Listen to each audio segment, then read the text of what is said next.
Hello everyone, welcome to today's Vision 6 Power Session. Set up an autoresponder to send an ebook, or rather, send anything really. My name's Andy, the product trainer here at Vision 6. I'll be taking you through today's session. So why might you or want you to send something after subscribing? Well, it allows you to gate content, which is one of the key reasons that people might use this particular function. Often when you visit a website and you might like to download something or receive some information for free, you'll see there's a little form that you need to fill in first. This is called content gating. Rather than just giving the person the content for free, sometimes and quite often you'll have that little gate that sits in front there, allowing the user to fill in their email address and maybe some other information in order for you to then send out that information to them. Because I guess at the end of the day, they're getting something for free. It'd be good to get something in return, that being the email address, so you can perhaps market to them or just get a bit of a better understanding as to who's downloading your content and what types of users you're getting. So gating content is a great reason to be able to use this little function. Secondly, based off that, it ensures that your subscribers and those that are filling in the form to receive your content, your ebook, whatever it might be, it ensures that they're using a real email address, because they will only then receive the ebook or thing that you want to send them that they've requested to that email address. So if they put in a fake email, they'll never receive that email with the content. So it's a great way to, again, ensure that your subscribers are using real valid email addresses. And of course, it's getting the system to do the work for you. So in a traditional sense, you might just have an inquiry form where the user fills it in, and then the next morning when you get into work, you then go in and send out all the quotes and all the emails or whatever you need to the next day. But with this, with an automation here in Vision 6, we're getting the system to do all this work for us. And then, of course, the user will receive their content immediately as well, which is always good. And of course, finally, there it allows the contact to become and remain engaged with your brand, keeping your company, your brand top of mind, with little to no ongoing effort, of course, because the system is the one doing the work and sending out that email. The other good thing is that as long as the form that the user is filling in when they receive this content, as long as that sort of states that, you might send them 1 or 2 emails over the next few weeks, as long as it sort of gives them a bit of an understanding as to what you'll do and what they'll receive once they fill in that form, then you're okay, because you're sort of telling them a little bit about the fact that, well, we're going to send you 3 emails over 3 weeks if you fill in this form. Yes, one of those will be the ebook, but we might send you some other content as well. So as long as you're sort of stating that, that's okay. And of course, the fact that they can unsubscribe at any time as well is generally a good thing to state on that form. So what kind of things could you send after subscribing, or rather when someone fills in that form to subscribe to your list? What kind of things could you send to them? Well, of course, one of the key things that I've seen people use this for is to just send a confirmation email back to the contact, confirming the information that they've submitted. So, whether it was maybe if it was registering for a physical in-person event or something like that, you could say, hey, Bob, thanks for registering for this event. Here are the sessions you've registered for. Here's the dietary information you've given us for the catering, that kind of thing. You can then send back to the user as a confirmation. And this can all be set up easily with the automation in the system. And of course, if you want to, you can even provide a link to allow the user to change that if you want to, which is just a link to an update profile form that you would set up in Vision 6. Another thing that you could send after a user joins your list or subscribes is, of course, an email or SMS. You could also send a series of these over time. For example, you might send a couple of emails and then an SMS over the next few months of someone filling in that form, like a nurture series. That's definitely possible as well. And of course, you can send a mixture of both email and SMS if you want to there too. Another thing you could send after the user subscribes would be a coupon code or a welcome offer. You could invite the user to then set their email preferences. I've seen that used quite often. A lot of companies might send different types of emails out through Vision 6. One might be sales and marketing emails. You might have general newsletters, and you might have events type emails. And when the user fills in the subscribe form, you could send them an email afterwards saying, hey, thanks for joining our list. Please now set your email preferences. And it links off to the Vision 6 preferences form where they can say, oh, yes, I do want the newsletter, but I don't want the event or the sales and marketing emails. And they can tick those on or off and save them. So another great thing you could do there. You could also link to a secret members only page on your website. And of course, the one we're covering today is you could give the user a link to a file which they'll be downloading. And that's exactly the topic, as I mentioned there, where they can download an ebook after filling in the form. You'll send them an email and that will have an ebook included within.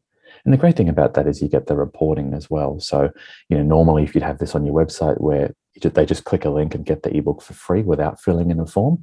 There's no sort of reporting and no information for you as to who's downloading, how often, what type of user, are they actually, reading the ebook, that kind of thing, and you get a bit more insight around that by using this method. The other great thing is, of course, because you're sending a link to the ebook via email, is that email will sit in the user's inbox and they can save it in their email. So it's always there if they're looking for it.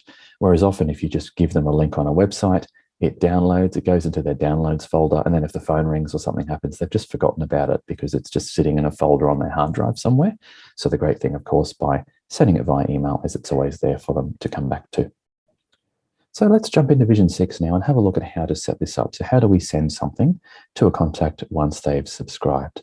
So a couple of steps here. The first one being is you need to have a list where your contacts are saved into and a subscribe form. In other words, the form that they're filling in to join that list. Step 2 is we then need to build the email that we're going to send to the user, and it will have a link in it to the ebook. Step 3 is we'll set up the automation. Then, of course, test and check to make sure it works okay, so you can actually fill in the form yourself and check that you received the email with the ebook. And after some time, it's always a good idea to report, measure, and refine, because if we're just sort of setting up all these things and not checking how they're going after a few months, we won't know whether, was the link hard to find in the email? Was the button not obvious enough? Was the wording wrong? Did the ebook perhaps not match the tone of what was on the website and that kind of thing? So we get some great insights from that, but only if you spend the time to report on things, measure the success, and then make any required changes from there. So we'll jump into Vision 6 now and have a look at the list and the form that we're going to use. So I've just got a little, here at the bottom, we've got a little recipe club list that we'll be using for this. So what we're going to do is have it so that when the user fills in the form on our website, they'll receive the ebook as part of the recipe club. So I've just made a little Vision 6 list there with the create a list function, and I'm going to jump into it to have a look now. And I've double clicked on it, which goes into Forms view. Lists and Forms is the area I'm in now. And this is the subscribe form, which I would place onto my website using this link here. It gives us the code. And here I can set what questions to ask on that form when the user fills it out. Now, I've only got 2 compulsory ones there, first name and email, and the state and dietary are optional, but it does give us some information that might be of use to us. We might be seeing that we're getting a lot of gluten-free people filling in this form. Then we might go, oh, okay, well, the next edition of the ebook that we make, we'll put more gluten-free recipes in there, for example, because you've got the data to back up that particular change in the experiment that you're doing. So some good information there. Of course, not really covered in today's session, but if you do need to add new fields to your form, you've got the button there. And of course, you can always turn fields on or off, rearrange them on the form, and of course, use the options provided to do things like changing the colors. You can go into the area here and adjust the text and the fonts and things. And in case you're wondering, how did I get the logo in there at the top? There's a little image block here, which we can use to insert an image onto the form, but it's a little bit outside the scope of today's session. And we do have extra articles on this if that's of interest. So that's our form there. And of course, if we press View Form, that will actually show the form in a pop-up window. So this is what you can use at the end. I think it was step 4 on our list where I said test and check. You can actually come in here once you've set up the whole automation and got it ready to go, press View Form and actually fill it out. You will then join the list. You'll be a new contact on the list, and you should receive that ebook email about a minute or so later if it's all set up correctly. So that's how you would do your test and check there. The second thing is we need to actually create the email that the automation is going to send, and that email would contain a link to the ebook. So that's going to be in the messages area over here on the left-hand side. And I've got an email created here called Recipe Club ebook. Actually, I'm going to use the one in my training folder. Here we go. I've just called it Welcome a New Subscriber, and it has an ebook download. So it's just a little email I've created. You could use it as one of your existing templates or copy one of your existing messages if you want to. And there's some little quick things I've added in here. The person's first name, you might remember that was a compulsory field on the form, so we will get that data. The person can't fill out the form without putting something in that field. So that's a good little thing. We've got that data, might as well use it to personalize the email. And a personalized email, remember, will always increase engagement and opens and clicks, especially if you put the first name in the introduction, and you can also put the first name in the subject line as well. So thanks, first name, for joining our recipe club. Here's your first ebook. That might be a good subject, for example. So how do you put these little things into the email, these wildcards here? It's just a little wildcard drop down at the top here. And then you choose the field you'd like to insert. And in my case, it was first name. That's how I did that one there at the top. I've also done it within the introduction as well. I've got a little photo of the ebook as well, which is always good if you do have sort of a little render you've created, or it could just be a screenshot of the first page. That's okay as well. And I've just done that using the image component off to the right-hand side there and attached it. And this is where, of course, you can adjust the position and that kind of thing. But the thing I'd like to do is have a nice, I do want that on, sorry. And the thing I'd like to do is have a very nice, clear call to action where the user can download their ebook. So I'm going to switch on this call to action section as well. And in here, I might change the button to something really obvious, download ebook, or download PDF or something like that I can put in there. That's really obvious. I'll also center the button there. We can, of course, change the color, but that is our brand color there. So that's good. I might make it bold. And if I wanted to, I could make it a little bit wider or slimmer or something like that, but I'll leave it at 200 for now. But these are where all your options are for the button itself. Now I need to tell Vision 6 what to do when they click the button. At the moment, I've just linked it off to google.com, but I can, of course, adjust that to something else. Now, there's a few different options here. If the ebook is hosted on your website, so if the actual ebook file sits on your website, you can paste or type in the link to it here. So it'll be, your website /docs/ blah, blah, blah, .pdf, whatever it might be, wherever it's stored. However, do remember you can store documents like PDF files in Vision 6 as well if you want to. And if you're doing so, instead of linking to a web page, you want to link to an uploaded file or image. And let's go and choose the file we want to link to. And this opens just our normal files and images browser, which you're probably familiar with. We've got all our different logos and photos and things in here, but I've also made a little ebooks folder on the side, and you can make folders using this button here, just to keep it nice and neat so other staff using Vision 6 know that this is where the ebooks are stored. Now, I've already got my Recipe Club ebook in here, but if I didn't, I could just press upload, browse my computer, find the PDF file for the first ebook, and then place it in there. If I do want to do a quick preview, you'll see I've just made a little dummy ebook with a front cover there. Cooking with Hammers, Recipes to Make Cooking Fun for Kids would be the first ebook in this example. So I now want to insert that, and that's going to link it behind this button. So now when the user clicks that button, it would open up the ebook in the new browser tab, and they can then download it, read it, whatever they want to do. But the great thing about doing it and linking it to a button like that is when you look at the report for this email, you'll see clicks on this button. You can see how many people have clicked on that ebook to look at it, which is great. So you can compare the open rate of the email versus the click through on the button and go, okay, great. 80% of the users that received this email have also gone down and clicked on that ebook to download it, which is great. So you can see your conversion stats that way through your reporting area.